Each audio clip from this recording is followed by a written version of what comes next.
هذه صورة من مباراة كرة القدم بين فريق ريال مدريد وفريق فالنسيا يوم الأحد الماضي، ولكنها وضعت كرة القدم الإسبانية في مأزق المباراة طبعا.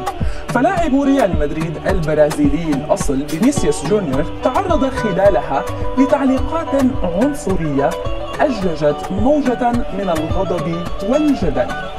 فينيسيوس الذي يبلغ من العمر 22 عاما تعرض للإساءة من قبل مشجعي فالنسيا خلال المباراة بين الفريقين ضمن منافسات الدوري الإسباني، فقد وجهت له تعليقات عنصرية مسيئة تشبهه بالقرد.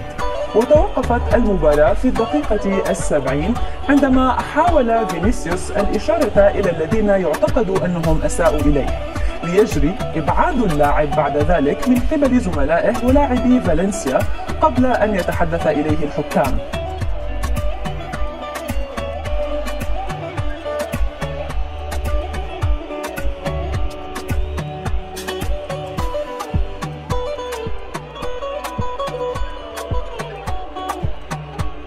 ودخل المهاجم البرازيلي في شجار مع لاعبي نادي فالنسيا عند الدقيقة 7 من الوقت بدل الضائع من الشوط الثاني، ليشهر حكم المباراة البطاقة الحمراء بوجهه.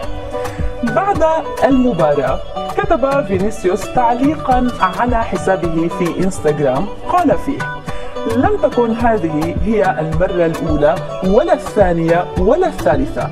العنصرية أمر طبيعي في الدوري الإسباني. يعتقد القائمون على المنافسة أنه أمر طبيعي، والاتحاد يفعل ذلك أيضا ويشجعه الخصوم. بعد تغريدة فينيسيوس هذه اشتعل الجدل في الأوساط الرياضية، فنادي ريال مدريد شن هجوما على رئيس الاتحاد الإسباني لكرة القدم لويس روباليس والحكام الذين لم يوافقوا أو لم يوقفوا المباراة مباشرة رغم ما حدث من إساءة للاعبي ريال مدريد. وانتشرت صور لمدرب نادي ريال مدريد كارلو أنشيلوتي وهو غاضب بينما يتحدث مع الحكم.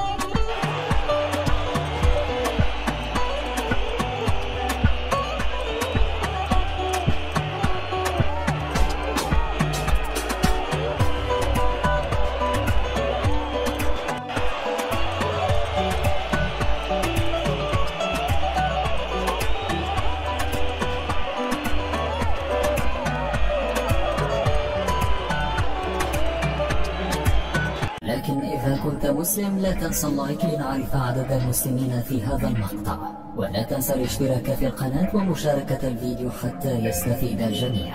إذا كنت مسلما ادعمنا بالإعجاب لمعرفة عدد المسلمين في هذا الفيديو. إذا كنت مسلما ادعمنا بالإعجاب لمعرفة عدد المسلمين في هذا الفيديو. إذا كنت مسلما ادعمنا بالإعجاب لمعرفة عدد المسلمين في هذا الفيديو.